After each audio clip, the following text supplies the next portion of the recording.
Gospa Lepe, lani ste zapustili notarsko pisarno v Zagorju. Kaj vam je dal notarski poklic? Ja, bila sem notarka v Zagorju ob Savi od leta 2007. Pred tem sem bila 15 let odvetnica in še pred tem sem prve delovne izkušnje pridobivala v sedanji Bartek varnosti, ne. Se pravi, vso delovno dobo, 43 let sem v pravu in zdaj pač ta zadnja leta sem bila notarka. Zdaj, kaj pomeni notar v tako majhnem kraju? To pomeni povezanost z ljudmi, močno povezanost, ne, tako da poznaš večinoma vsa razmerja med ljudmi, vse sorodstvene povezave, ko stopi stranka čez vrata, približno že veš, s kakšnim problemom je prišla. In večkrat sem že rekla, da je biti notar v tako majhnem kraju je podobno, kot da ljudje hodijo v neko spovednico. Prav pridejo poleg tistega problema, ki ga izlušči včasih, traja še precej dolgo, preden pove vse te osebne probleme, vse zgodbe, ki so družinske, vso preteklost v družini pa vse.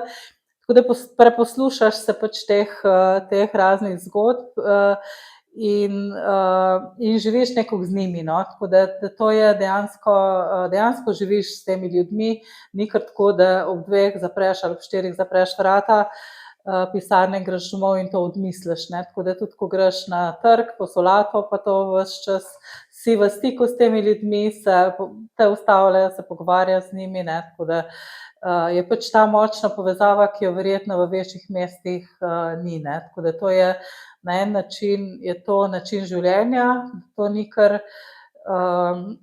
samo to en poklic, ampak je dejansko živiš s tem poklicem, ne, in imaš pač z vsem spoštovanjem do njega, ne, in tudi z vso odgovornostjo ter pač neko moralno držo, ki jo imaš do prava in tudi do ljudi, za katere opravljaš to delo. Kaj vam pomeni pravo? Kakšen je dober pravnik? Kakšen je človek, ki se s tem ukvarja v tem razmerju, v tem svetu današnjem? Ja, se pravi, jaz sem začela v gospodarstvu in sem potem nadaljevala v odvetništvu. To so pač poklici, pri katerih si lahko tudi zelo na meji, ne, in z moralo in s poštenostjo in z vsem tem, no, ampak jaz mislim, da sem ves čas delala tako, da sem delala pošteno, vsaj mislim, da, no, in z veliko odgovornostjo do ljudi.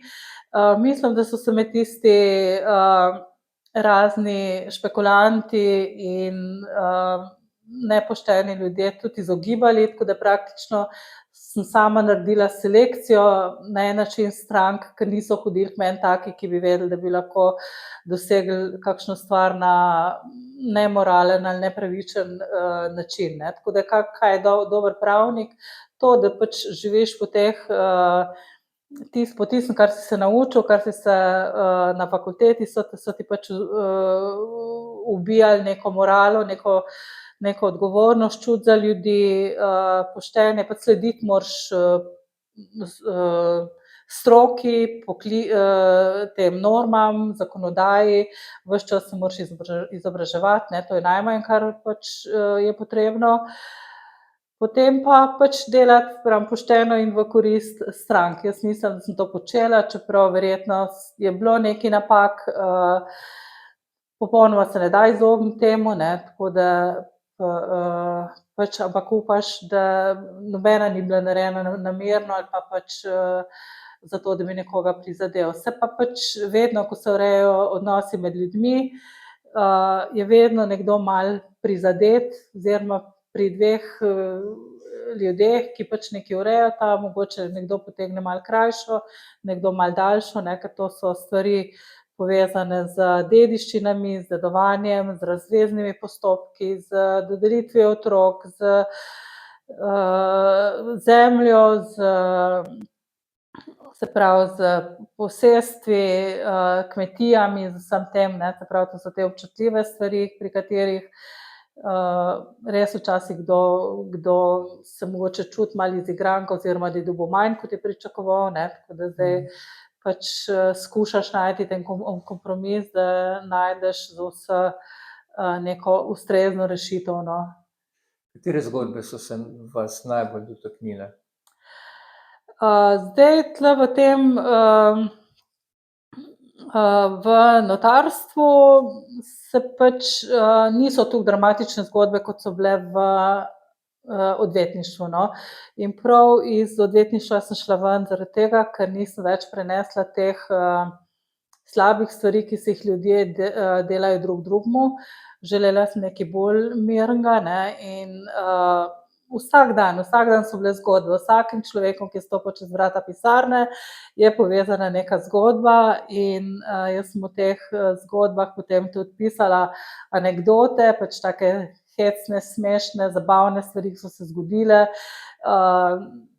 Tudi na svoj račun včasih sem se pohecala, če sem naredila kakšen tak lapsus, no, da je bil nenavaden, no, in sem to tudi objavljala v Notarskem vestniku, tako da vsak dan so bile neke zgodbe,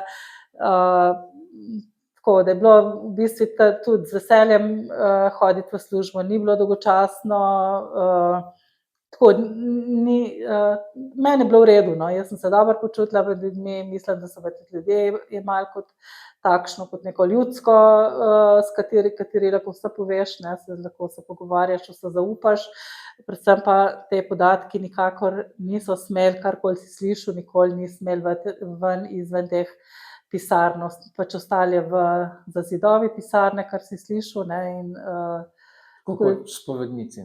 Spovednica, ja, dobesedno spovednica, ja.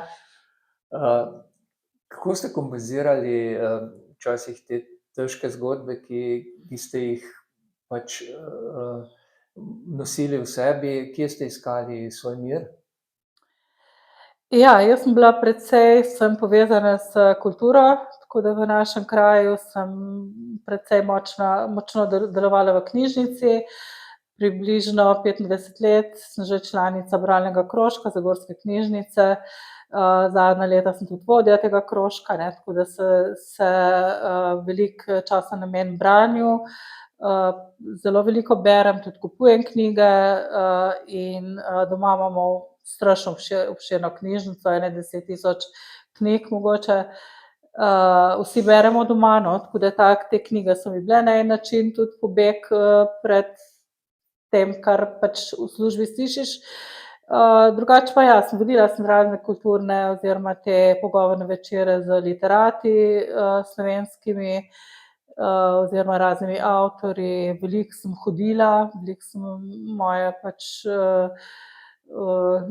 neki dejanski pobeg je bila hoja, pohodništvo, dolge poti, takšne po 500 000 kilometrov naenkrat recimo, ne, sem šla pač na te dolga romanja, dvakrat sem šla peš z Goričkega v Piran,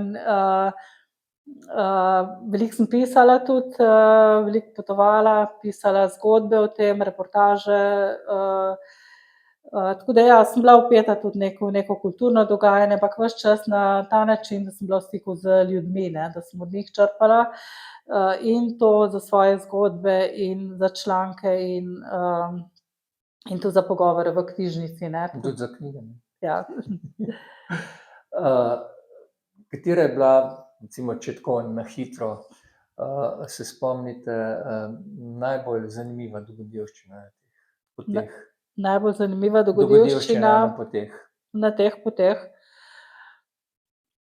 Pa teh zgodb je bilo toliko, jaz sem jih tudi pisala, napisala sem 2 knjigi o tem, polno je teh zgodb. Mene v bistvu niso mi bile toliko pomembne te zgodbe, ki se vsak dan dogajajo v trenutkih, ko se pač zbudiš, in če si v eni skupini, s katero hodiš, vsak ima pač svojo zgodbo, ampak mi je bilo to, najbolj fajn mi je bilo to, da smo se na teh poteh, v katerih sem zbirala pač prijatelje, razne skupine, da smo se znašli ljudje, ki se v nobenem drugem okolju ne bi mogli najti. Se pravi, moji prijatelji, pohodniški prijatelji v skupini je bil navaden rudar, ne v slabšalnem smislu navaden, ampak pač preprost rudar. Istočasno je z mano hodil nek vrhovni sodnik, recimo, in ta dva človeka sta se med sabo neverjetno ujela. Te dva se ne bi imela možnost srečati v nobenem drugem okolju, nikjer ne bi mogla navezati nekega stika. Ne. In v skupini so mi bile prijatelji so bili od učiteljev, pedagogov, novinarjev, knjižničark, do čisto takih preprostih poklicev, in vsi smo med sabo imeli neke močne povezave in so še zdaj družba. In glih to mi je bilo najbolj, že te poti, te naše skupne poti, pohodi, večdnevni, da povezujejo ljudi različnih socialnih slojev, različnih interesov, različnih izobrazbenih struktur, in da se najdemo in smo prijatelji, in ta prijateljstva ohranjamo tudi potem, ko je konec teh poti. Ne. To mi je bilo najbolj od vsega. Ne. Potem ima pa pač vsak svojo zgodbo. Ko hodiš, ko ure in ure hodiš, dneve hodiš, si pač pripoveduješ dogodivščine iz svojega življenja. Tudi skupaj se nam zgodijo kakšne stvari, ne. Zdaj mogoče zelo močne povezave, močne spomine imam to, da sva hodila z mojim nečakom, ki je bil star recimo na prvih poteh, ki je hodil z mano 300-400 kilometrov, je bil star 10 let, in potem vsako leto naprej je šel z mano na Camino, v Italijo, na te dolgo pot v Assisi, pa to recimo, ne. In kot otrok je dobil neko izkušnjo, ki jo na noben drug način ne bi dobil. In tudi mi smo jo dobili od njega, ne, kako je, če je otrok v skupini, čeprav mi je vsak dan zjutraj izrecitiral konvencijo o otrokovih pravicah, da je mučenje, če otroka siliš, da hodi, da je lačen na pohodih, da je utrujen, pa to, ne. Ampak vsakič naslednjič, ko sem rekla, če bo šel zraven, je rekel, spet bom šel, ne. Tako da te stiki, to mi je bilo nekaj najlepšega. No, in še vedno sem z večino teh v stikih, še vedno se družimo, ne, in to se mi zdi, da mi je za dušo. Kako pa se človek počuti, ko pride iz teh potovanj domov v Zasavje? Jaz sem bila zmeraj ponosna na Zasavje, ne, čeprav so vsi govorili, pa kaj tisti zahojen Zasavje, pa tam se nič ne dogaja. Veliko svojih prijateljev iz drugih krajev sem peljala v naše hribe, na Podkum, tule okrog tudi po teh naših gostilne, te naše Čop recimo, ali pa tle gor, ki je bila ta, ne spomnim se zdajle, kako se reče, na Podkumu, no, ki je bila ta stara domačija, Medvedovina, recimo, potem v Lutkarskem muzeju v Hrastniku, ne, na te kraje, in vsi so bili navdušeni, vsak je rekel, nisem vedel, da je tukaj lepo pri vas, ne. Tako da meni je bilo isto, mi je bilo zatočišče na en način. Je pač tukaj moj dom, rada sem tukaj doma, nič se ne čutim manj vredna, ker ne živim v Ljubljani ali pa v neki bolj obljudeni, bolj popularni regiji. In tudi vsi moji prijatelji radi pridejo v te kraje, vedno sem jih popularizirala, tako da se nič ne čutim manj vredna. In tudi svoje otroke se spomnim, ki je hči hodila v Ljubljano, so ljubljanski študentje hodili pač v Trbovlje v disko z njo, ne, ni ona hodila v Ljubljano, ampak vsi so sem hodili, no, tako da smo jim prikazali Zasavje tudi kot zelo tako, da so dobrodošli, da smo prijazni ljudje, da smo gostoljubni, ne, tako da meni je Zasavje čisto v redu, rada živim tukaj, no. Najlepša hvala in še naprej veliko vsega dobrega. Ja, hvala za povabilo.